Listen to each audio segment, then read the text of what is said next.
اب اگلی تقریر ہے مکرم طارق چوہان صاحب۔ اعوذ باللہ من الشیطان الرجیم، بسم اللہ الرحمن الرحیم، نحمدہ ونصلی علی رسولہ الکریم وعلی عبدہ المسیح الموعود۔ حضرت مسیح موعود و مہدی موعود علیہ السلام نے تواتر سے اپنے ملفوظات میں اور اپنی کتب میں اس بات کا اظہار فرمایا ہے کہ مکالمہ مخاطبہ الہیہ جاری ہے، اور یہ سلسلہ قیامت تک چلتا رہے گا۔ اور اسی طرح حضرت محمد صلی اللہ علیہ وآلہ وسلم کی حدیث کے مطابق مجددین کے آنے کا سلسلہ بھی قیامت تک جاری رہے گا۔ جب میں نے یہ مضمون تیار کرنے کے لیے حضرت مسیح موعود علیہ السلام کی کتب کو دیکھا تو میں حیران رہ گیا، کیونکہ مجھے اس کا پہلے علم نہیں تھا، کیونکہ میں نے پہلے کبھی ایسے پڑھا نہیں تھا کہ اتنے زیادہ حوالے حضرت مسیح موعود علیہ السلام کے ان کی کتب میں، ان کے ملفوظات میں ہیں، جن میں انہوں نے اس چیز کا اظہار فرمایا ہے کہ مکالمہ مخاطبہ الہیہ ہمیشہ جاری رہے گا، اور مجددین ہر صدی کے سر پر آتے رہیں گے جب تک اللہ تعالیٰ اس دنیا کو ختم کرنے کا ارادہ نہ کرے۔ اور حضرت مسیح موعود علیہ السلام نے خاص طور پر مکالمہ مخاطبہ الہیہ کے جاری رہنے اور مجددیت کے جاری رہنے کو زندہ مذہب کا نشان بنایا ہے۔ آپ فرماتے ہیں کہ سب مذاہب یہ کہتے ہیں ہمارا مذہب زندہ ہے، لیکن صرف اسلام کا یہ مذہب ہے جو اس کے لیے دلیل پیش کرتا ہے کہ ہر صدی پہ لوگ آتے رہیں گے جو ایک فلٹریشن کا کام دیں گے، اور ہر طرح کی جو بد رسومات اور بد عقائد اسلام میں لوگوں نے شامل کر لی ہیں، ان کا کلا کما اللہ تعالیٰ سے الہام پا کر کوئی شخص کرے گا۔ اور یہ بھی ایک بات ہے کہ حضرت مسیح موعود نے ہمیشہ ہر جگہ یہ فرمایا ہے ایک مجدد، ایک مجدد، ایک مجدد۔ کبھی یہ نہیں فرمایا کہ بہت سارے لوگ آئیں گے جو تجدید کا کام کریں گے۔ اور ہر چشم بصیرت رکھنے والا شخص یہ سمجھ سکتا ہے کہ بہت سارے لوگ آ کے تجدید کا کام کر ہی نہیں سکتے۔ تجدید کا کام تو صرف وہ شخص کرتا ہے جو اللہ تعالیٰ سے الہام پا کر یہ فریضہ انجام دیتا ہے، ورنہ تو 73 فرقے اسی لیے ہوئے، عیسائیوں میں فرقے اتنے زیادہ ہیں اسی وجہ سے کہ ہر شخص اپنے علم اور اپنی سمجھ کے مطابق تجدید کرنے کی کوشش کرتا ہے اور دین کو کہیں سے کہیں لے جاتا ہے۔ اور حیرانی ہے کہ قادیانی نظامی علماء اور خلفاء ان کو یہ حوالے نظر نہیں آتے۔ میری سمجھ سے یہ بات بالکل باہر ہے کہ یہ کیسے ممکن ہے، اور اس سے پہلے مجھے معلوم نہیں تھا کہ خلفاء نے مجدد کا آنے کا انکار کر دیا ہے۔ میں بالکل اس سے ناواقف تھا، کیونکہ میں جانتا ہوں کہ جب ہم لاہور میں بھی، پاکستان میں بھی، بچپن میں خدام، جب میں خادم ہوا اس وقت ہم بہت تقریریں کرتے تھے، اور ہر وقت یہی ہم کرتے تھے، اس عنوان کے تحت تقریریں کرتے تھے کہ مکالمہ مخاطبہ الہیہ جاری ہے اور ہمیشہ سے جاری رہے گا، اور یہ حضرت مسیح موعود کی تعلیم ہے۔ اور میں بھی یہی سمجھتا تھا کہ ہمارے خلفاء بھی اسی تعلیم پر قائم ہیں۔ لیکن جب میں نے غلام مسیح الزمان پر ایمان لے کے آیا اور پھر میں نے جب یہ پڑھا تو میں حیران رہ گیا کہ حضرت خلیفہ ثالث نے 1978 میں ہی یہ اعلان کر دیا تھا کہ کسی نے نہیں آنا، بلکہ ان کا یہ موقف تھا کہ ہر شخص جو مجدد کا لفظ کا استعمال بھی کرتا ہے وہ منافق ہے، اور اب کسی نے نہیں آنا۔ اور جو خلفائے احمدیت ہیں وہ حضرت مسیح موعود کا ذل ہیں، اور یہی قیامت تک چلیں گے۔ لیکن جب ہم غور کرتے ہیں، مثلا حضرت خلیفہ ثالث کا ہم خطبہ دیکھتے ہیں جو انہوں نے مسجد نور میں فرینکفرٹ میں 3-4 خطبے انہوں نے فرمائے، اس میں انہوں نے یہی بتایا ہے کہ اب کسی نے نہیں آنا، سب کچھ ختم ہو گیا ہے، صرف خلافت چلے گی۔ اور انہیں حدیث مجددین سے بھی انکار کر دیا ہے، جس کو متعلق حضرت مسیح موعود علیہ السلام نے فرمایا تھا کہ حضرت محمد صلی اللہ علیہ وآلہ وسلم نے اللہ تعالیٰ سے وحی پا کر یہ حدیث بتائی تھی، کیونکہ حضرت محمد صلی اللہ علیہ وسلم عالم غیب کے مالک نہیں تھے، ان کو یہ نہیں تھا پتہ کہ آج سے صدیوں بعد کیا ہوگا، لیکن خدا تعالیٰ کو پتہ تھا، اور خدا تعالیٰ سے علم پا کر انہوں نے یہ حدیث پیش کی کہ ہر صدی کے سر پر یہ مجدد آئے گا، اور یہ صرف اسلام کو یہ خصوصیت حاصل ہوگی۔ لیکن حضرت خلیفہ ثالث کا جب ہم بیان دیکھتے ہیں تو وہ کہتے ہیں کہ حضرت محمد صلی اللہ علیہ وسلم نے یہ نہیں فرمایا کہ مجدد آئے گا، بلکہ من آئے گا، اور ان کا مطلب ہے کہ من سے مراد کثرت سے لوگ آئیں گے، عورتیں بھی آئیں گی، مرد بھی آئیں گے، اور تجدید کا کام کریں گے۔ اور پھر میں نے یہ سوچا کہ یہ والا جو ان کا خیال ہے، یہ عقیدہ ہے، یہ کہاں سے آیا ہے؟ کیونکہ حضرت مسیح موعود کا یہ عقیدہ نہیں تھا، اور ان کی کتب میں تواتر سے اس کے عقیدے کے خلاف عقیدہ بیان کیا گیا ہے۔ اور پھر جیسے کہ حضور نے بھی اس کا ذکر فرمایا ہے کہ یہ عقیدہ حضرت مولانا ابو الاعلیٰ مودودی کا تھا، اور ان کا عقیدہ کس لیے تھا؟ اس وجہ سے کہ وہ حضرت مسیح موعود علیہ السلام کے بدترین مخالف تھے، اور حضرت مسیح موعود علیہ السلام نے حدیث مجددین کو اپنے اول طور پر نشان کے طور پر پیش کیا ہے۔ حقیقت الوحی میں آپ نے جو نشانات پیش کیے ہیں، اس میں اول طور پر آپ نے حدیث مجددین کو پیش کیا ہے، اور اس کو جھٹلانے کے لیے ابو الاعلیٰ مودودی نے یہ عقیدہ اختیار کیا کہ نہیں، یہ ایک نہیں آئے گا، بہت سارے لوگ آئیں گے، اور من کا یہی مطلب ہے۔ اور یہی بات خلیفہ ثالث صاحب اپنے خطبات میں کر رہے ہیں۔ وہ حدیث اور وہ ترجمہ اور وہ تشریح جو حضرت مسیح موعود و مہدی موعود علیہ السلام نے کی، اس کو چھوڑ کر وہ حضرت مسیح موعود کے بدترین مخالف کی ہوئی تشریح کو اپنا رہے ہیں، اور اس عقیدے کے مطابق اپنا عقیدہ قائم کر رہے ہیں۔ تو پھر مجھے خیال آیا کہ یہ خلیفۃ المسیح نہیں ہے، یہ خلیفۃ المودودی ہیں، اور ان کا عقیدہ کیا ہے؟ تحریک ختم نبوت والے عقیدے کا۔ میں نے تحریک ختم نبوت والوں کے ویب سائٹ پہ جا کے دیکھا، ان کا عقیدہ یہی کہ حضرت محمد صلی اللہ علیہ وسلم کے بعد کسی نے نہیں آنا، گویا حضرت محمد صلی اللہ علیہ وسلم نے نبوت کا گلا گھونٹ دیا ہے، اور اس رحمت کو جو اللہ تعالیٰ کی طرف سے ایک رحمت تھی، اس کو انہوں نے نعوذ باللہ ختم کر دیا ہے۔ یہ عقیدہ تھا تمام مسلمانوں کا، اور اب بھی یہ ختم نبوت والا عقیدہ ہے۔ جو پیغامی لاہوری جماعت کے لوگ تھے، انہوں نے جب حضرت مسیح موعود کو 1914 میں جب خلیفۃ المسیح الاول کی وفات کے بعد جب حضرت مسیح موعود کے الہام کے مطابق یہ تفرقہ پڑا، کیونکہ حضرت مسیح موعود کا الہام تھا کہ ہمارا حصہ ہمیں دے دو، اور مولوی محمد علی صاحب وہ جلیل القدر صحابی حضرت مسیح موعود علیہ السلام کے، لیکن وہ اپنا حصہ لے کے لاہور چلے گئے، اور اپنا عقیدہ بھی بدل دیا کہ حضرت مسیح موعود علیہ السلام نبی نہیں تھے، اور انہی لوگوں کے ساتھ مل گئے جن کی بے کنی کرنے کے لیے حضرت مسیح موعود علیہ السلام تشریف لائے تھے، اور اس عقیدے فاسد عقیدے کو پاش کرنے کے لیے اللہ تعالیٰ نے حضرت مسیح موعود علیہ السلام کو بارش کی طرح وحی کی تھی کہ وحی اب بھی جاری ہے، لیکن وہی عقیدہ انہوں نے دوبارہ اپنا لیا اور راندہ درگاہ ہو گئے۔ لیکن یہ قادیانی نظامی احمدی اس وقت 1914 میں انہوں نے یہ عقیدہ اپنا لیا کہ حضرت مسیح موعود علیہ السلام پر تو اللہ تعالیٰ نے بارش کی طرح وحی کی تھی،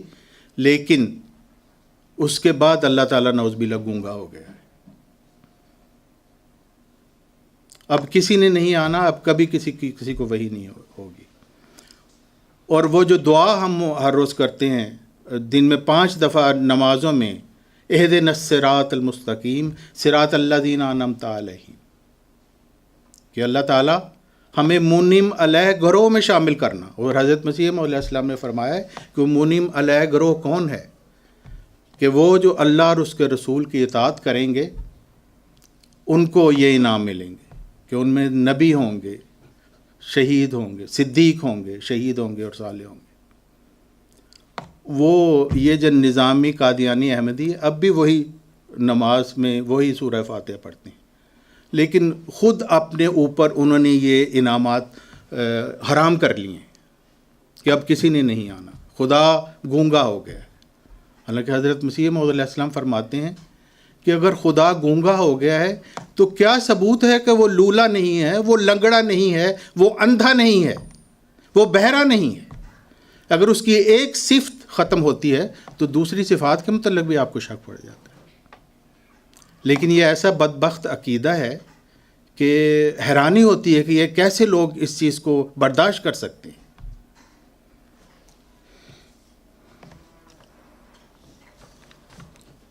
حضرت مسیح موعود علیہ السلام اپنے پاکیزہ منظوم کلام میں فرماتے ہیں، وہ خدا اب بھی بناتا ہے جسے چاہے کلیم، اب بھی اس سے بولتا ہے جس سے وہ کرتا ہے پیار۔ گوہرے وحی خدا کیوں توڑتا ہے، ہوش کر ایک یہیں دی کے لیے ہے جائے عز و افتخار۔ یہ وہ گل ہے جس کا ثانی باغ میں کوئی نہیں، یہ وہ خوشبو ہے کہ قرباں اس پہ ہو مشک تتار۔ یہ وہ ہے مفتاح جس سے آسماں کے در کھلیں، یہ وہ آئینہ ہے جس سے دیکھ لیں روئے فگار۔ بس یہی ہتھیار ہے جس سے ہماری فتح ہے، بس یہی ایک قصر ہے جو عافیت کا ہے حصار۔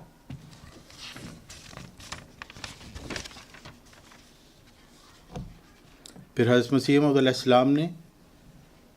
اپنی کتب میں اپنے ملفوظات میں اس بات کا بڑے کھلے الفاظ میں اعادہ فرمایا کہ میرے بعد جو آنے والا ہے اس کا انتظار کرنا، اس وقت تک مل کر کام کرو جب تک کوئی روح القدس پا کر نہیں کھڑا ہوتا۔ لیکن یہ لوگ ہر روز الوصیت رسالہ پڑھتے ہیں لیکن اس چیز پہ غور نہیں کرتے کہ وہ روح القدس پا کر کھڑا ہونے والا کون ہے اور کہاں ہے۔ اس کو تلاش کیوں نہیں کرتے، اس کے منتظر کیوں نہیں ہیں، اور ایک شخص جب دعویٰ کر رہا ہے تو اس کے دعوے کو پڑھتے کیوں نہیں ہیں۔ اللہ تعالیٰ ہی ہے جس کو چاہتا ہے ہدایت دیتا ہے۔ حالانکہ حضرت مسیح موعود علیہ السلام نے بڑی وضاحت کے ساتھ عبد الحکیم خان مرتد کے جواب میں قرآن مجید کی آیات سے اپنی تصنیف لطیف حقیقت الوحی میں ثابت فرمایا ہے کہ ایک مامور کا انکار خود ذات باری تعالیٰ کا انکار ہے، کیونکہ منکرین خواہ زبان سے توحید کے قائل ہونے کا ہزار دعویٰ کریں لیکن دراصل وہ توحید کے دشمن ہیں اور ان کے دل میں شرک پوشیدہ ہے، کیونکہ وہ اس شخص کی مخالفت پر کھڑے ہوئے ہیں جو دنیا میں توحید پھیلانے کے لیے بھیجا گیا ہے۔ حضرت مسیح موعود علیہ السلام فرماتے ہیں، خوش قسمت وہی انسان ہے جو ایسے مردان خدا کے پاس رہ کر جن کو اللہ تعالیٰ اپنے وقت پر بھیجتا ہے اس غرض سے اور مقصد کو حاصل کرنے جس کے لیے وہ آتے ہیں۔ ایسے لوگ اگرچہ تھوڑے ہوتے ہیں لیکن ہوتے ضرور ہیں۔ وَقَلِيلٌ مِّنْ عِبَادِ الشَّكُورِ، اگر تھوڑے نہ ہوتے تو پھر بے قدری ہو جاتی۔ یہی وجہ ہے کہ سونا چاندی لوہے اور ٹین کی طرح عام نہیں ہے۔ اللہ اکبر۔ سامعین کرام، کفر دو قسم کا ہوتا ہے، ایک ظاہری کفر اور ایک باطنی کفر۔ ظاہری کفر تو یہ ہے کہ انسان کسی نبی کا کھلے طور پر انکار کر دے اور اس کو مامور بہدایت خلق اللہ نہ مانے، جس طرح پر یہود نے مسیح ناصری علیہ السلام کا انکار کیا، یا جس طرح نصارہ نے نبی کریم صلی اللہ علیہ وسلم کو خدا کی طرف سے نہ مانا۔ اور باطنی کفر یہ ہے کہ ظاہر طور تو کسی نبی پر ایمان لانے کا اقرار کیا جائے اور اس کو مامور من اللہ سمجھا جائے، لیکن حقیقت میں انسان اس نبی کی تعلیم سے بہت دور ہو اور اس کی پیشگوئیوں پر ایمان نہ لائے اور صرف رسمی طور پر اس کی طرف منسوب کیا جائے، جیسا کہ مسیح ناصری علیہ السلام کے زمانہ میں یہود کا حال تھا۔ وہ گو ظاہری طور پر تورات کے حامل تھے اور موسیٰ علیہ السلام کی امت میں خود کو شمار کرتے تھے، لیکن مسیح کی آمد نے ان کا سارا راز تشت ازبام کر دیا، اور یہ بات صاف طور پر ظاہر ہو گئی کہ حقیقت میں یہود موسیٰ علیہ السلام کی تعلیم سے بہت دور جا پڑے تھے، اور انہوں نے تورات کو پس پشت ڈال دیا تھا، اور ان کا موسیٰ علیہ السلام کی امت ہونے کا دعویٰ صرف زبانی دعویٰ تھا، جو آزمانے پر غلط نکلا۔ مسیح ناصری علیہ السلام یہود کی طرف اللہ تعالیٰ کی جانب سے ایک امتحان کی شکل میں آئے، تا خبیث اور طیب میں تمیز پیدا کر دی جائے، اور تا اس بات کا پتہ چل جائے کہ یہود میں سے کون اپنے دعویٰ میں سچا اور کون جھوٹا ہے۔ پس یہود نے مسیح ناصری علیہ السلام کے انکار سے اپنے اوپر دو کفر لیے، ایک مسیح علیہ السلام کا ظاہری کفر، اور ایک موسیٰ علیہ السلام اور موسیٰ علیہ السلام سے پہلے گزرے ہوئے انبیاء کا باطنی کفر۔ یہی حال نبی کریم صلی اللہ علیہ وسلم کا زمانہ پانے والے نصارہ کا ہوا، اور اس کے بعد حضرت مسیح موعود علیہ السلام کا زمانہ پانے والے مسلمانوں کا ہوا، اور بیان ہی یہی حال حضرت مسیح موعود علیہ السلام پر ایمان لانے والے احمدیوں کا ہوا، کہ انہوں نے آنے والے ذکی غلام مسیح الزمان کا انکار کر کے ثابت کر دیا کہ اصل میں یہ لوگ حضرت مسیح موعود کی علیہ السلام کی پیش گوئیوں اور ان کی تعلیم پر پورا ایمان نہیں رکھتے۔ ایسا اس لیے ہوا تا الہامی نوشتوں کا لکھا پورا ہو کہ مجرموں کی راہ ظاہر کر دی جائے گی۔ حضرت مسیح موعود علیہ السلام فرماتے ہیں، کفر کے معنی ہیں انکار کرنا۔ جب یہ لوگ مامور من اللہ کو نہیں مانتے اور گالیاں دیتے ہیں اور انکار کرتے ہیں تو بات یہاں تک نہیں رہتی، بلکہ ایک فتح الباب ہوتا ہے اور زبان کھل جاتی ہے، اور رفتہ رفتہ توفیق اعمال کی جاتی رہتی ہے۔ اور مامور من اللہ کا انکار کرنے کی وجہ سے ان لوگوں کے قول و فعل میں بھی کھلا کھلا تضاد پایا جاتا ہے۔ ارشاد ربانی ہے، یا ایھا الذین آمنوا لما تقولون ما لا تفعلون کبر مقتا عند اللہ ان تقولوا ما لا تفعلون، یعنی اے وہ لوگو جو ایمان لائے ہو، تم کیوں وہ کہتے ہو جو کرتے نہیں؟ اللہ کے نزدیک یہ بہت بڑا گناہ ہے کہ تم وہ کہو جو تم نہیں کرتے۔ مثلاً نظامی احمدی اپنی سلوگن پر بڑے فخر سے پیش کرتے ہیں کہ محبت سب سے، نفرت کسی سے نہیں۔ اولاً یہ نعرہ ہی حضرت مسیح موعود علیہ السلام کی تعلیم کے خلاف ہے، جیسے کہ آپ نے پیغام صلح میں فرمایا، میں سچ سچ کہتا ہوں کہ ہم شعراء زمین کے سانپوں سے اور بیابانوں کے بھیڑیوں سے صلح کر سکتے ہیں، لیکن ان لوگوں سے صلح نہیں کر سکتے جو ہمارے پیارے نبی صلی اللہ علیہ وسلم پر، جو ہمیں اپنی جان اور اپنی ماں باپ سے بھی پیارا ہے، ناپاک حملے کرتے ہیں۔ ثانیاً یہ قادیانی نظامی احمدیوں کا عمل اپنے اس نعرہ کے صریحاً خلاف ہے۔ یہ لوگ پاکستان، بنگلہ دیش اور انڈونیشیا میں رہنے والے احمدیوں پر ہونے والے ظلموں پر تو دنیا بھر میں احتجاج کرتے پھرتے ہیں کہ احمدیوں کے بنیادی انسانی حقوق اور آزادی ضمیر سلب کیے جا رہے ہیں، لیکن بیان ہی وہی سلوک یہ خود ان سعید روحوں سے کر رہے ہیں جو توحید سے محبت کی خاطر جماعت احمدیہ اصلاح پسند میں شامل ہو رہے ہیں۔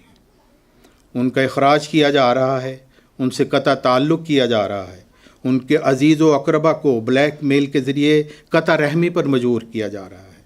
اور انہیں ہر طرح کی ذہنی اذیت پہنچائی جا رہی ہے۔ میں بھی عرصہ 40 سال سے سویڈن میں رہائش پذیر ہوں، اور ان قادیانی نظامی احمدیوں میں سے اکثر افراد اب مجھ سے نفرت اور کراہیت کا اظہار کرتے ہیں، اور مجھے اس کا ایک عجیب لطف آتا ہے جو بیان سے باہر ہے۔ اب میں سمجھ سکتا ہوں کہ جب ابو سفیان حضرت بلال رضی اللہ تعالیٰ عنہ کو مکہ کی گھلیوں میں گھسیٹتا پھرتا تھا اور تپتی ریت پر لٹا کر ان کے سینہ پر بھاری پتھر رکھ دیتا تھا اور ان سے مطالبہ کرتا تھا کہ وہ توحید کا انکار کریں، لیکن ان کے منہ سے ایک ہی آواز آتی تھی، احد احد احد۔ ان تکالیف سے حضرت بلال رضی اللہ تعالیٰ عنہ کو جو لذت آتی تھی اس کا کچھ اندازہ آج کے مومنین کر سکتے ہیں، لیکن ہماری تکالیف تو اس کے مقابلہ میں کچھ بھی حیثیت نہیں رکھتی۔ یہ اللہ تعالیٰ کا فضل ہے اور احسان ہے کہ اس نے ان قادیانی نظامی احمدیوں کو حکومت نہیں دی، ورنہ یہ بھی ہمیں تختہ دار پر لٹکا دیتے اور ہمارے مردوں کو قبروں سے اکاڑ پھینکتے۔ حضرت مسیح موعود علیہ السلام فرماتے ہیں، میں نے بہت غور کیا ہے کہ جب کوئی مامور آتا ہے تو دو گروہ خود بخود ہو جاتے ہیں، ایک موافق اور دوسرا مخالف، اور یہ بات بھی ایک عقل سلیم رکھنے والا جانتا ہے کہ اس وقت ایک جذب اور ایک نفرت کی کیفیت پیدا ہو جاتی ہے، یعنی سعید الفطرت کھنچے چلے آتے ہیں، اور جو لوگ سعادت سے حصہ نہیں لے سکتے ان میں نفرت بڑھنے لگتی ہے۔ یہ ایک فطرتی بات ہے، اس میں اختلاف ہو نہیں سکتا۔ ذکی غلام مسیح الزمان کے وقت میں بھی احمدی دو گروہوں میں تقسیم ہو گئے ہیں، ایک مومنین کا گروہ ہے اور دوسرا مکفرین کا گروہ۔ بس ہر چشم بصیرت رکھنے والا دیکھ سکتا ہے کہ کون سا گروہ حضرت محمد صلی اللہ علیہ وسلم اور حضرت مسیح موعود و مہدی موعود اور ان کے صحابہ کے نقش قدم پر چلنے والا ہے، اور کون سا گروہ ہے جو ابو جہل اور محمد حسین بٹالوی اور ان کے چیلوں کے نقش قدم پر چل رہا ہے۔ مجھ سے جب نفرت کا اظہار کرتے ہیں تو اس وجہ سے ہوتا ہے کہ میں نے توحید کا راستہ اپنایا ہے، تو میرا دل اللہ تعالیٰ کی حمد کے ترانے گانے لگتا ہے کہ مجھ جیسے گناہ گار، بے علم اور نالائق کو اللہ تعالیٰ نے محض اپنے فضل سے قرون اولیٰ کے مسلمانوں سے ملا دیا ہے۔ تب مجھے ذکی غلام مسیح الزماں کا الہام یاد آ جاتا ہے اور میرا دل پکار اٹھتا ہے، مولا واہ، مولا واہ، واللہ خوشی سے بہتر غم سے تیرے گزرنا ہے، زندگی سے بہتر تیرے حضور مرنا۔ لیکن ان احمدیوں میں سے ایسے بھی ہیں جو اب بھی مجھ سے ملتے ہیں۔ میں نے ان سے پوچھا کہ اس نفرت کی کیا وجہ ہے؟ جواب ملا کہ آپ ہمارے بزرگوں کو گالیاں دیتے ہیں۔ عرض کیا کہ ہم تو صبح و مساء حضرت محمد صلی اللہ علیہ وسلم اور حضرت مسیح موعود علیہ السلام پر درود و سلام بھیجتے ہیں۔ جواب دیا کہ نہیں، آپ ہمارے خلفاء کو گالیاں دیتے ہیں۔ حالانکہ یہ الزام بھی سراسر بے بنیاد ہے۔ حضرت مسیح موعود علیہ السلام فرماتے ہیں، بڑے دھوکہ کی بات ہے یہ ہے، یعنی یہ ازالہ عوام سے یہ میں نے لیا ہے، بڑے دھوکہ کی بات یہ ہے کہ اکثر لوگ دشنام دہی اور بیان واقعہ کو ایک ہی صورت میں سمجھ لیتے ہیں اور ان دونوں مفہوموں میں فرق کرنا نہیں جانتے، بلکہ ایسی ہر ایک بات جو دراصل ایک واقعی امر کا اظہار ہو اور اپنے محل پر چسپاں ہو،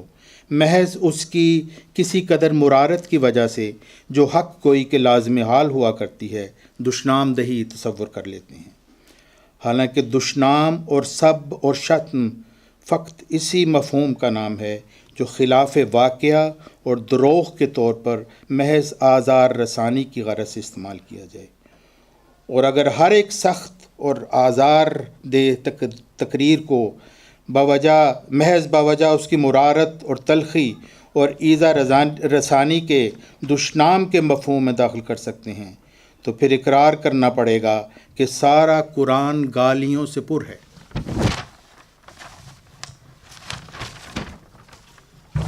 کیونکہ جو کچھ بتوں کی ذلت اور بت پرستوں کی حقارت اور ان کے بارے میں لعنت ملامت کے سخت الفاظ قرآن شریف میں استعمال کیے گئے ہیں، ہرگز ایسے نہیں کہ جن کے سننے سے بت پرستوں کے دل خوش ہوئے ہوں،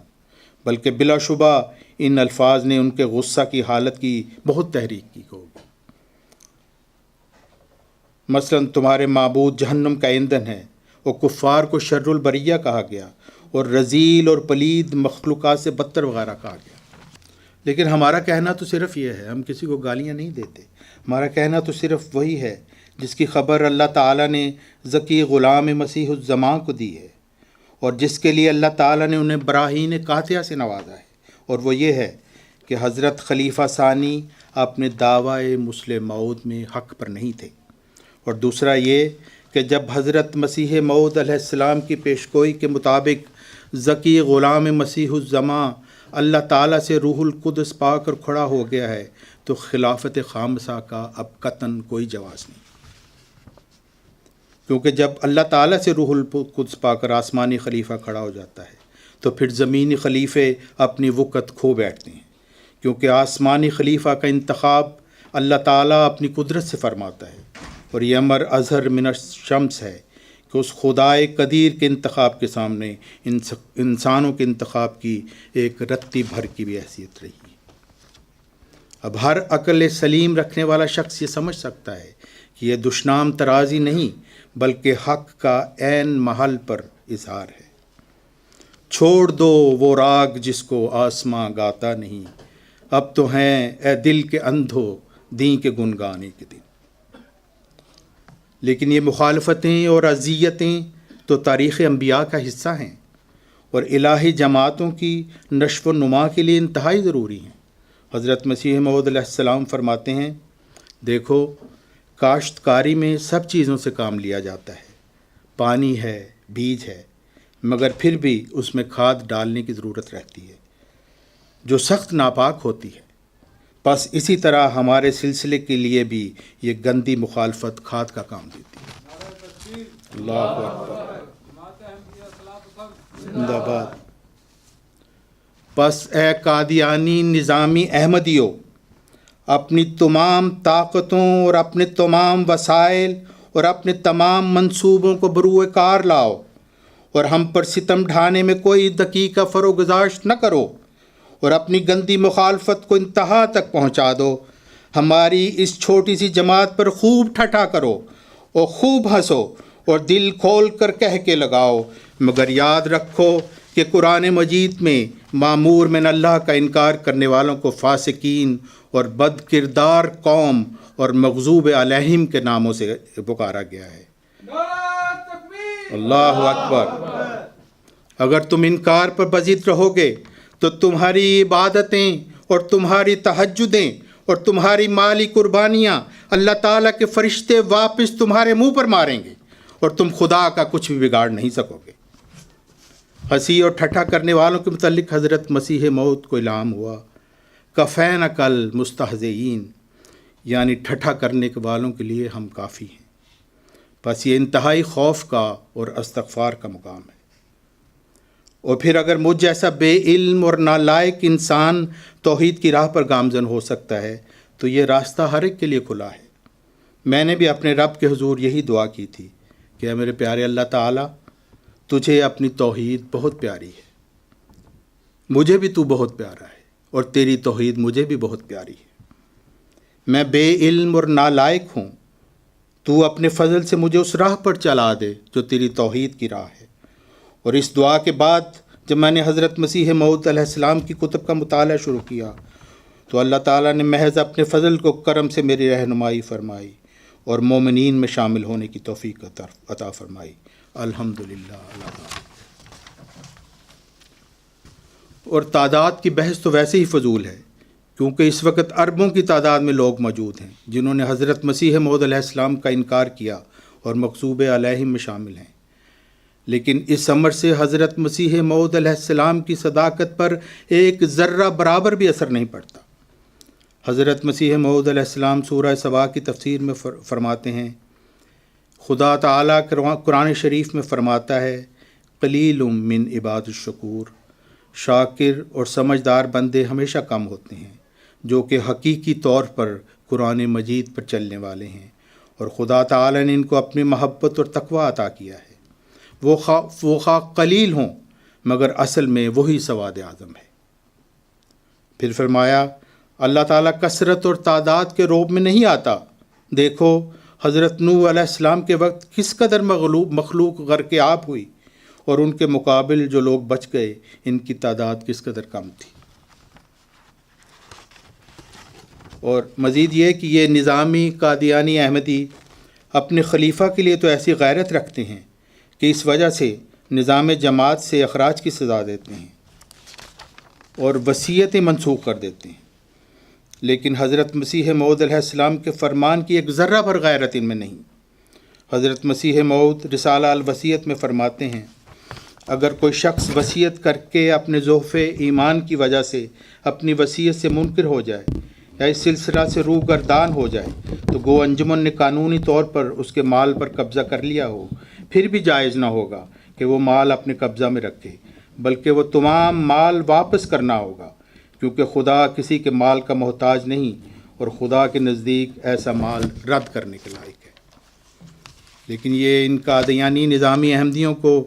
اللہ تعالیٰ اور اس کے مسیح موعود کی ذرہ بھر بھی غیرت نہیں۔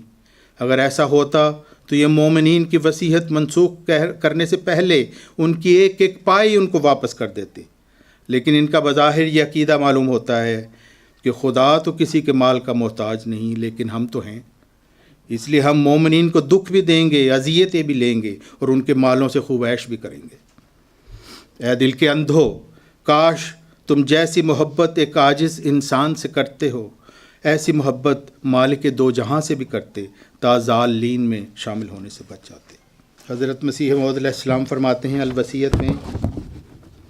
اے سننے والو سنو کہ خدا تم سے کیا چاہتا ہے، بس یہی کہ تم اسی کے ہو جاؤ، اس کے ساتھ کسی کو شریک نہ کرو، نہ آسمان پر نہ زمین میں۔ ہمارا خدا وہ خدا ہے جو اب بھی زندہ ہے جیسا کہ پہلے زندہ تھا، اور وہ اب بھی بولتا ہے جیسا کہ پہلے بولتا تھا، اور اب بھی وہ سنتا ہے جیسا کہ پہلے سنتا تھا۔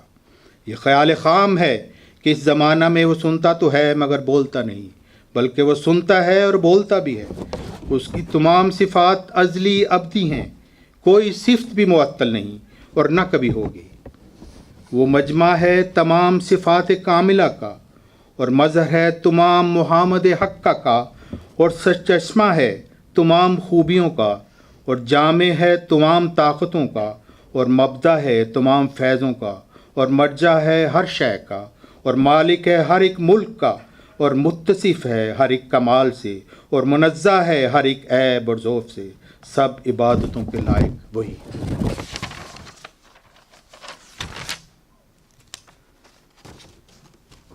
یاد رکھو اے نظامی قادیانی احمدیوں، ان دکھوں اور تکلیفوں کا تم سے انتقام لیا جائے گا اور ضرور لیا جائے گا، لیکن ہمارا انتقام وہی ہوگا جو حضرت یوسف علیہ السلام نے اپنے بے وفا بھائیوں سے لیا تھا، اور جو حضرت محمد صلی اللہ علیہ وسلم نے ظالم اور شقی القلب کفار مکہ سے لیا تھا، اور وہ یہ تھا کہ لا تثریب علیکم اليوم، کہ آج کے دن تم پر کوئی گرفت نہیں۔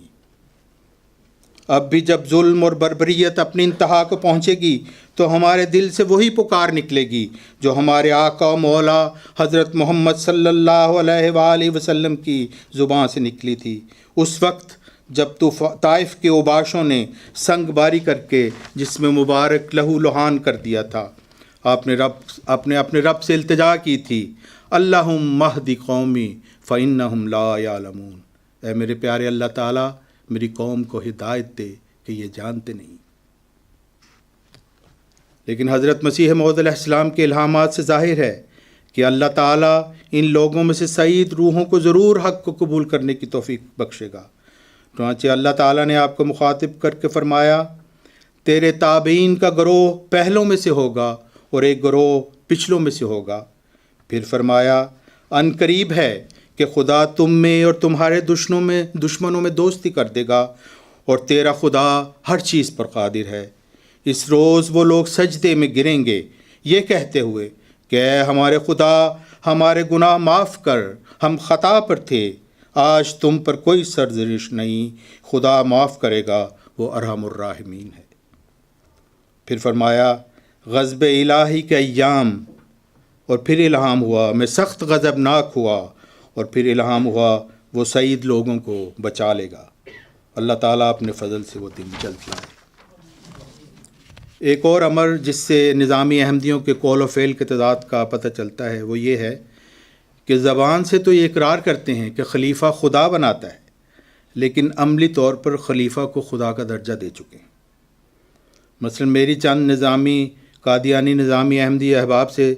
جب کبھی بھی بات ہوئی ہے تو میں نے ان سے درخواست کی ہے کہ آپ حضرت مسیح موعود کی کتب پڑھیں تو صحیح، لیکن وہ کہتے ہیں کہ ہمیں کوئی ضرورت نہیں ہے، ہم بس خلیفہ کو نہیں چھوڑ سکتے۔ کوئی یہ نہیں کہتا کہ میں خدا کو نہیں چھوڑ سکتا، میں مسیح موعود کو نہیں چھوڑ سکتا۔ اور پھر قرآن مجید میں ہے کہ حضرت لقمان علیہ السلام نے وفات سے پہلے اپنے بیٹے کو نصیحت کی تھی کہ بیٹا خدا کو نہ چھوڑنا، لیکن ہر قادیانی نظامی احمدی مرنے سے پہلے اپنے بچوں کو یہ نصیحت کر کے جاتا ہے کہ بیٹا خلیفہ کو نہ چھوڑنا۔ پھر ایک گفتگو کے دوران ایک نظامی احمدی عالم نے بڑے تکبر اور غرور سے کہا تھا کہ کیا جنبہ صاحب نے مجددیت کا دعویٰ کرنے سے پہلے ہمارے حضور پر نور سے اجازت لے لی تھی؟ گویا اللہ تعالیٰ وحی و الہام کرنے سے پہلے خلیفہ صاحب کی اجازت کا محتاج ہے۔ استغفر اللہ۔ قرآن مجید میں تو اللہ تعالیٰ فرماتا ہے ذالک فضل اللہ ہے یؤتیہ من یشاء واللہ ذو الفضل العظیم، یہ تو اللہ تعالیٰ کا فضل ہے، وہ جس کو چاہتا ہے عطا کرتا ہے اور وہ بہت بڑے فضل والا ہے۔ لیکن ان نظامی احمدیوں نے اللہ تعالیٰ سے یہ حق بھی چھین لیا ہے۔ ایسے بدبخت اور روحانی ہلاکت کی طرف لے جانے والے عقیدہ کی مثال کسی اور مذہب میں شاید نہیں ملے گی۔ اور یہ قادیانی نظامی احمدی خلیفہ کے بت کی ایسی پرستش کرتے ہیں اور ایسی شدت اور استقامت سے کرتے ہیں کہ مشرکین مکہ کی اپنے بتوں سے محبت یاد آ جاتی ہے۔ جس طرح مشرکین مکہ اپنے بتوں لات و عزا کے خلاف کوئی کلمہ برداشت نہیں کر سکتے تھے، یہ نظامی احمدی بھی اپنے خلیفہ کے خلاف کوئی حق بات برداشت نہیں کر سکتے۔ چنانچہ جب حضرت محمد صلی اللہ علیہ وسلم خدائے واحد کی پرستش کے لیے تبلیغ فرماتے تھے تو ان مشرکین کی بہت دل آزاری ہوتی تھی۔ چنانچہ جب دھونس اور دھمکی سے کام نہ چلا تو ان مشرکین مکہ نے مداحنہ کا رستہ اپنانے کی کوشش کی۔ مثلا ایک تجویز یہ تھی کہ حضرت محمد صلی اللہ علیہ وسلم اور ان کے پیروکار 1 سال کے لیے مشرکین کے بتوں کی عبادت کریں اور مشرکین 1 سال کے لیے خدائے واحد کی پرستش کریں گے۔ اور دوسری تجویز یہ تھی کہ حضرت محمد صلی اللہ علیہ وسلم کبھی کبھی ہمارے بتوں کو چوم ہی لیا کریں، لیکن اللہ تعالیٰ نے سورہ الکافرون میں ان تمام تجاویز کا رد فرما دیا۔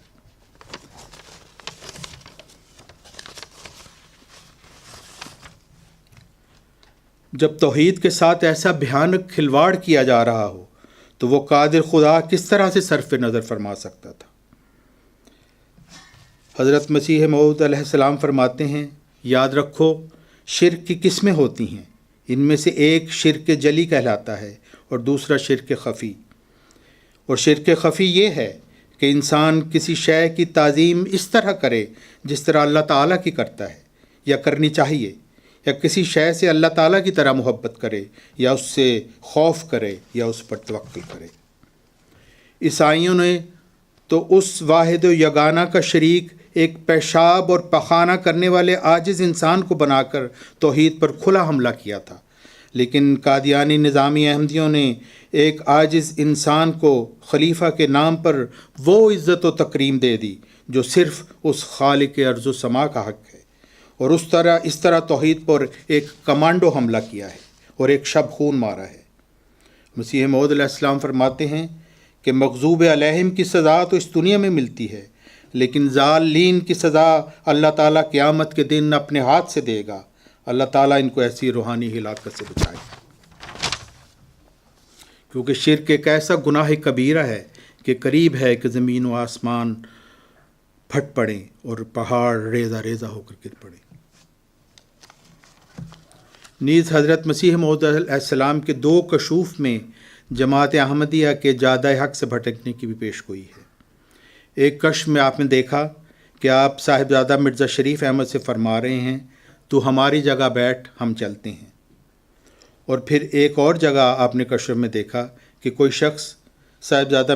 مرزا شریف احمد صاحب کی طرف اشارہ کرتے ہوئے کہتا ہے بادشاہ آیا۔ اور ان کشوف میں اللہ تعالیٰ کی طرف سے ایک پیغام تھا کہ حضرت مرزا شریف احمد صاحب کی اولاد میں سے ایک شخص حضرت مسیح موعود علیہ السلام کی تعلیم سے مکمل انحراف کرنے کے بعد گویا حضرت مسیح موعود علیہ السلام کی ان کی تعلیم کے ساتھ رخصت کر دے گا، نیز خلافت مکمل طور پر ملوکیت میں تبدیل ہو جائے گی۔ اور یہی ہوا کہ حضرت مرزا شریف احمد کے پوتے حضرت مرزا مسرور احمد کے دور میں قادیانی نظامی احمدیوں نے حضرت مسیح موعود علیہ السلام کی تعلیم کو چھوڑ دیا ہے اور خلافت پورے طور پر ملوکیت میں تبدیل ہو چکی ہے اور توحید کو ہمیشہ کے لیے خیر بات کہہ دیا گیا ہے۔ پھر حضرت مسیح موعود علیہ السلام نے فرمایا کہ مسیح کے دمشق سے اترنے سے یہ مراد ہے کہ دمشق اہل تثلیث کا ایک بڑا مرکز رہا ہے اور قادیان کو دمشق سے تشبیہ دی گئی کیونکہ آپ کی قوم میں یہودی صفت اور یزیدی صفت لوگوں نے پیدا ہونا تھا، چنانچہ آپ کو الہام ہوا اخرجا منہ الیزیدیون، اور آپ کی قوم میں سے ہی توحید پر ایک بہت بڑا حملہ ہونا تھا۔ پھر آپ کو الہام ہوا خذوا التوحید یا ابنائے فارس، توحید کو پکڑو اے ابنائے فارس۔ اس الہام سے ظاہر ہوتا ہے کہ توحید پر شب خون مارنے والے آپ کی اولاد میں سے ہی یعنی ابنائے فارس میں سے ہوں گے۔ غیروں سے کرنا الفت کب چاہے اس کی غیرت، اس لیے آپ نے الوصیت میں بتایا کہ خدا تعالیٰ سے روح القدس پا کر کھڑا ہونے والا توحید کو دوبارہ قائم کرے گا۔ چنانچہ فرمایا خدا تعالیٰ چاہتا ہے کہ ان تمام روحوں کو جو زمین کی متفرق آبادیوں میں آباد ہیں، کیا یورپ اور کیا ایشیا، ان سب کو جو نیک فطرت رکھتے ہیں توحید کی طرف کھینچے اور اپنے بندوں کو دین واحد پر جمع کرے۔ حضرت مسیح موعود کا الہام ہوا نومبر 1907 میں سأہب لک غلاما زکیا رب ہب لی ذریۃ طیبہ انا نبشرک بغلام اسمہ یحییٰ الم تر کیف فعل ربک باصحاب الفیل۔ میں ایک ذکی غلام کی بشارت دیتا ہوں، اے میرے خدا پاک اولاد مجھے بخش، میں تجھے ایک غلام کی بشارت دیتا ہوں جس کا نام یحییٰ ہے۔ کیا تو نے نہیں دیکھا کہ تیرے رب نے اصحاب فیل کے ساتھ کیا کیا؟ اس وقت اس الہام سے ظاہر ہوتا ہے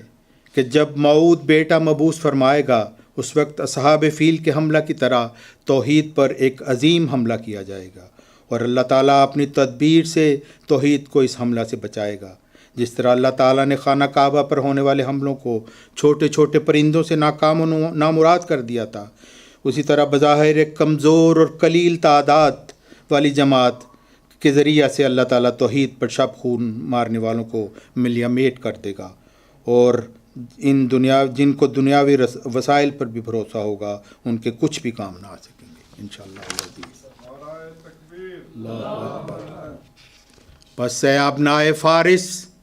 اللہ تعالیٰ کی آواز پر لبیک کہتے ہوئے توحید کی راہ پر واپس آ جاؤ اور اس خالق ارض و سما اور وحدہ لا شریک خدا کے غضب کو دعوت مت دو، ورنہ یاد رکھو تمہاری جائیدادوں، تمہارے نذرانوں، تمہارے اونچے شملوں سمیت تمہیں اوندھے منہ ہاویہ میں گرا دیا جائے گا جو یقیناً ایک بہت برا ٹھکانہ ہے۔ اور جن زبردستی اور دون سے اینٹے ہوئے چندوں کے مالوں پر تم اکڑتے ہو، انہی مالوں سے تمہاری پیٹھوں اور تمہاری پیشانیوں کو داغا جائے گا، اور عذاب کے فرشتے تم میں سے ہر ایک سے کہیں گے ذُقْ اِنَّکَ أَنْتَ الْعَزِیزُ الْکریم، کہ تو خود کو بہت عزت و اکرام والا سمجھتا تھا اور خدا کے مقابل کھڑا ہوتا تھا، لے آج اب آگ کا عذاب چکھ۔ استغفر اللہ ربی من کل ذنب واتوب الیہ۔ ایک اور اعتراض جس کا اظہار مجھ سے بھی کیا گیا کہ جنبہ صاحب تو ایک سادہ اور مسکین صورت انسان ہے، جبکہ ہمارے حضور کا تو بہت ٹیکا ہے، یعنی بڑی شان ہے۔ اس بات سے بھی قادیانی نظامی احمدیوں کی مماثلت یہود سے ثابت ہوتی ہے، کیونکہ یہودیوں نے مسیح ناصری علیہ السلام کا انکار اس لیے کیا تھا کہ وہ ان کی توقع کے برخلاف ایک معمولی انسان تھے، انہیں اللہ تعالیٰ نے خواص میں سے نہیں بلکہ عوام میں سے کھڑا کیا تھا۔ وہ ایک غریب اور عاجز انسان تھے اور اللہ تعالیٰ نے انہیں حلیم اور دل کا فروتن بنایا تھا۔ یہی اعتراض ذکی غلام مسیح الزمان پر بھی کیا جاتا ہے، لیکن اللہ تعالیٰ کی سنت یہی ہے تا سعید روحیں نیک وجود کے گرد جمع ہوں، اور سفلہ مزاج، جلد باز، سطحی خیالات والے، حق شناسی سے عاجز، سوء ظن کی طرف جلد جھکنے والے اور فطرتی شقاوت کا داغ رکھنے والے ان سے دور رہیں۔ حضرت مسیح موعود علیہ السلام فرماتے ہیں ایسا اس لیے ہوتا ہے کیونکہ خدا تعالیٰ کا ارادہ ہوتا ہے جو اس کی جماعت کے آب زلال کے ساتھ کوئی پلید مادہ شامل نہ ہو جائے، اس لیے وہ ایسی خصوصیات کے ساتھ اپنے نشانوں کو ظاہر کرتا ہے کہ جس خصوصیت سے غبی اور ناپاک طبع لوگ حصہ نہیں لے سکتے، اور صرف اس رفیع الشان ان نشان کو رفیع الشان لوگ دریافت کرتے ہیں اور اپنے ایمان کو اس سے تازہ کرتے ہیں۔ زندہ باد۔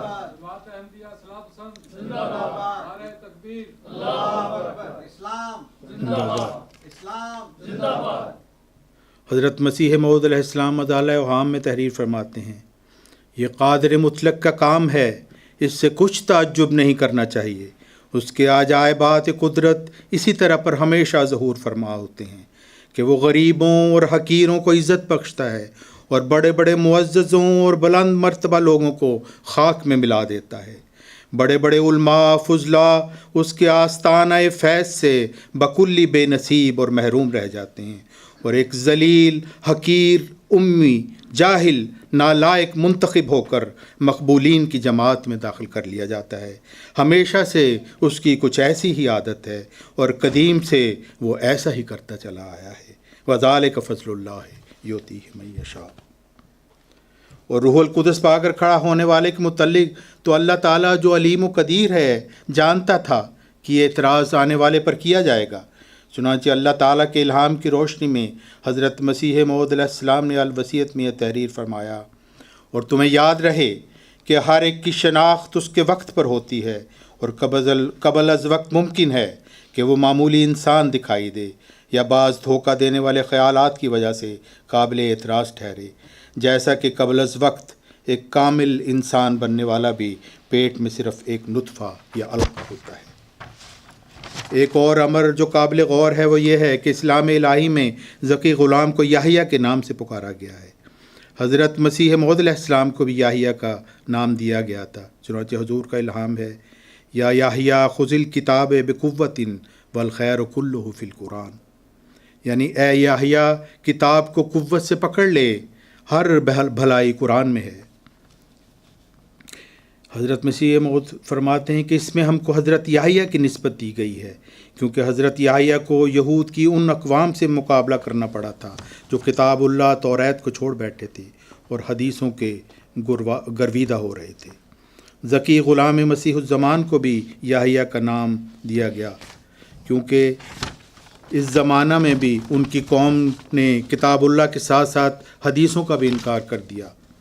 جیسا کہ آپ سن چکے ہیں کہ کس طریقہ سے یہ نظامی قادیانی احمدیوں نے نبی کے حدیثوں کو کتر کتر کر بے حیثیت بنا دیا ہے۔ حضرت مسیح موعود علیہ السلام مدالہ اوہام میں فرماتے ہیں غرض مجھ پر یہ ظاہر کیا گیا ہے کہ دمشق کے لفظ سے دراصل وہ مقام مراد ہے جس میں یہ دمشق والی مشہور خاصیت پائی جاتی ہے، اور خدا تعالیٰ نے مسیح کے اترنے کی جگہ کو جو دمشق بیان کیا ہے تو یہ اس بات کی طرف اشارہ ہے کہ مسیح سے مراد وہ اصلی مسیح نہیں جس پر انجیل نازل ہوئی تھی، بلکہ مسلمانوں میں سے کوئی ایسا شخص مراد ہے جو اپنی روحانی حالت کی روح سے مسیح سے اور نیز امام حسین سے بھی مشابہت رکھتا ہے، کیونکہ دمشق پائے تخت یزید ہو چکا ہے اور یزیدیوں کا منصوبہ گاہ جس سے ہزارہ طرح کے ظالمانہ احکام نازل ہوئے وہ دمشق ہی ہے، اور یزیدیوں کو ان یہودیوں سے بہت مشابہت ہے جو حضرت مسیح کے وقت میں تھی۔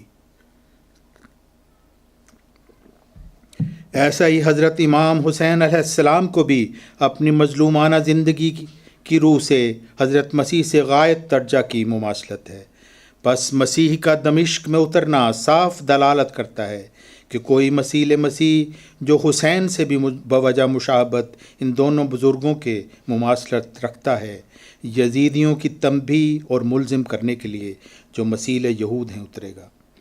جیسا کہ حضرت مسیح موعود علیہ السلام نے جا بجا اپنی کتب اور ملفوظات میں مسیح ناصری علیہ السلام سے اپنی مماثلت اور مشابہت ثابت کی ہے،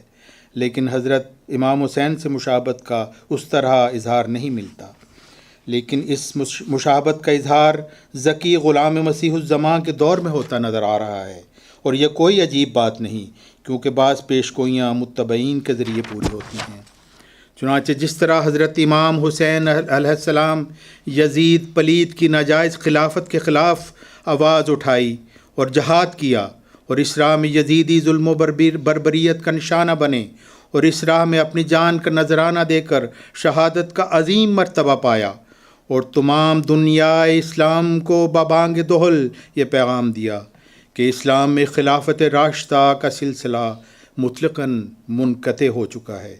کیونکہ ایسی درندگی اور بربریت کا مظاہرہ کرنے والا یزید پلید یقیناً روحانیت سے قطعی بہرا اور شیطان لعین کا ہمراہی بن چکا ہے۔ اسی طرح غلام احمد کا ایک غلام آج توحید کا علم ہاتھوں میں اٹھائے ناجائز طور پر قائم شدہ خلافت خامسہ کے خلاف کلمی جہاد کر رہا ہے۔ آج یہ ذکی غلام مسیح الزماں خدائے واحد و یگانہ کی جواں مرد سپاہی اپنی ابابیلوں کے ساتھ توحید پر شب خون مارنے والوں کے سامنے سینہ سپر ہے، اور بظاہر ان کمزور نظر آنے والی ابابیلوں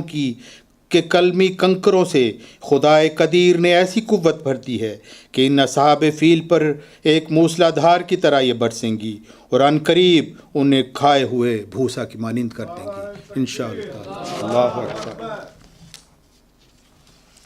پس اے مومنین کے گروہ، راستہ کی مشکلات سے دلگیر مت ہو، اللہ تعالیٰ کی طرف سے بھیجی گئی وحی میں تمہارے لیے فتح کی نوید ہے، اور وہ دن قریب ہیں جب ذکی غلام مسیح الزماں اور اس کے پیروکار توحید کا علم بلند کیے ہوئے حضرت مسیح محمدی علیہ السلام کے شہر قادیان میں خدائے واحد کی حمد کے ترانے گاتے ہوئے داخل ہوں گے، اور زمینی خلافت کے نام پر استادہ کیے ہوئے بتوں کو پاش پاش کر دیں گے، اور یہ اس طرح ممکن ہوگا کہ اللہ تعالیٰ قادیان میں رہنے والی سعید روحوں میں توحید کی شمع روشن کر دے گا، یہاں تک کہ وہ روحانی ہلاکت کی طرف لے جانے والے عقیدہ سے توبہ کر لیں گے اور خدا کے حضور سجدہ ریز ہوں گے اور دوبارہ توحید خالص کی طرف کھینچے جائیں گے۔ یہ اس قادر کا فعل ہے، جو چاہتا ہے وہ کرتا ہے۔ اللہ اکبر۔ اور یہ کچھ انہونی بات نہیں، کیونکہ اس کا فیصلہ آسمان پر پہلے سے ہو چکا ہے، وَكَانَ أَمْرًا مَقْضِيًّا۔ اللہ جل شانہ اپنے اس فیصلہ کی خبر حضرت مسیح موعود علیہ السلام کو پہلے ہی اپنی وحی پاک میں دے چکا ہے۔ چنانچہ اللہ تعالیٰ فرماتا ہے، کیا یہ لوگ کہتے ہیں کہ ہم بھاری جماعت ہیں، یہ سب بھاگ جائیں گے اور پیٹھ پھیر لیں گے؟ پھر فرمایا، وہ مکر کر رہے ہیں اور اللہ تعالیٰ بھی مکر کر رہا ہے، اور وہ خیر الماکرین ہے، اس کا مکر بہت بڑا ہے۔ اور پھر فرمایا، یوسف کو دیکھ اور اس کے اقبال کو دیکھ، فتح کا وقت آ رہا ہے اور فتح قریب ہے۔ اور پھر فرمایا، مخالف فاش شکستوں سے پارا پارا ہو جائیں گے، اور اس دن مومن خوش ہوں گے، پہلا گروہ بھی اور پچھلا گروہ بھی۔ اور پھر فرمایا، اور انہوں نے بھی تدبیریں کی اور اللہ نے بھی تدبیریں کی، پھر وہ تدبیر کرنے والوں پر جھپٹ پڑے گا۔ اور پھر فرمایا، امتاز الیوم ایھا المجرمون، اے مجرموں آج تم الگ ہو جاؤ۔ اور پھر فرمایا، الفارق وما ادراک ما الفارق، وہ عظیم الشان امر فارق آ رہا ہے، اور تم کیا سمجھتے ہو کہ وہ امر فارق کس شان کا ہوگا۔ اور پھر فرمایا، شر الذین انعمت علیہم، شرارت ان لوگوں کی جن پر تو نے انعام کیا، اور پھر الہام ہوا میں ان کو سزا دوں گا۔ حضرت مسیح موعود علیہ السلام فرماتے ہیں، دیکھو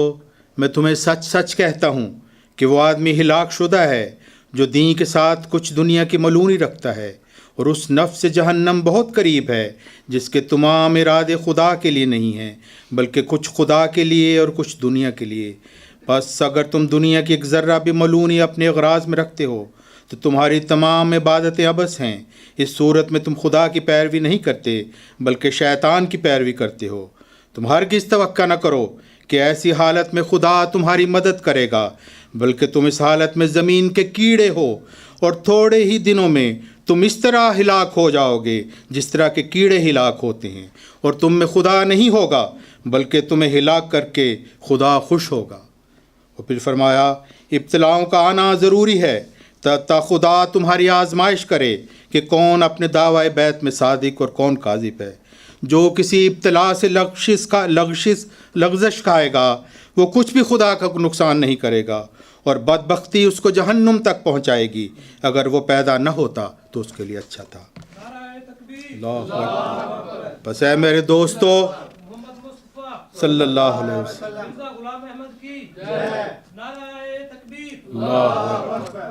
بس اے میرے مومن دوستو، تم بہت خوش قسمت ہو کہ آج مومنین کے گروہ میں شامل ہو۔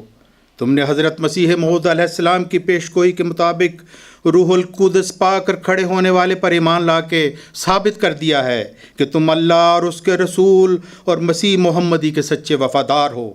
تم خوب خوشیاں مناؤ کہ اللہ تعالیٰ کے فضل سے تمہیں زمانے کے امام کو شناخت کرنے کی توفیق نصیب ہوئی، اور تم جہالت کی موت سے بچ گئے، کیونکہ ہمارے پیارے نبی کا فرمان تھا کہ جس نے زمانے کے امام کو شناخت نہیں کیا وہ جہالت کی موت مرا۔ تم وہ مٹھی بھر آسماں ہو جس کی خبر ایک پاک وحی کے ذریعے حضرت مسیح موعود علیہ السلام کو دی گئی تھی۔ تم اللہ تعالیٰ کی توحید کو قائم کرنے والی فوج کے سپاہی ہو جسے خدائے قدیر نے اپنے ہاتھوں سے منتخب کیا ہے۔ تمہارے قیام کا مقصد یہی ہے کہ تم یزید تباہ اور یزید پلید کی عادات اور خیالات کے پیروکاروں کے خلاف جہاد کرو، جن کے دلوں میں اللہ اور اس کے رسول کی محبت نہیں اور احکام الہی کی کچھ بھی عظمت نہیں ہے، جنہوں نے اپنے نفسانی خواہشوں کو اپنا معبود بنا رکھا ہے اور اپنے نفس امارہ کے حکموں کے ایسے مطیع ہوئے ہیں کہ مقدسوں اور پاکوں کا خون ان کی نظر میں سہل اور آسان ہے، جو آخرت پر ایمان نہیں رکھتے اور خدا تعالیٰ کی موجودگی سے عملی طور پر انکار کے بعد توحید کی راہ سے منحرف ہو چکے ہیں۔ تم خوشی سے اچھلو کہ تم موت کے پنجہ سے نجات پا کر قبروں سے باہر آ چکے ہو، اور تمہیں ایک ظالم نظام کی اسیری سے رستگاری ملی ہے۔ پس اس قادر مطلق خدا کی حمد کے خوب ترانے گاؤ جو خالق ارض و سما ہے۔ وہ جو چاہتا ہے کرتا ہے، وہی ہمارا آقا اور وہی ہمارا مددگار ہے، اور وہ کیا ہی اچھا آقا اور کیا ہی اچھا مددگار ہے۔ سبحان اللہ و بحمدہ، سبحان اللہ العظیم۔ اللہم صلی علی محمد وعلی آل محمد وعلی المسیح الموعود وعلی صحابہ اجمعین۔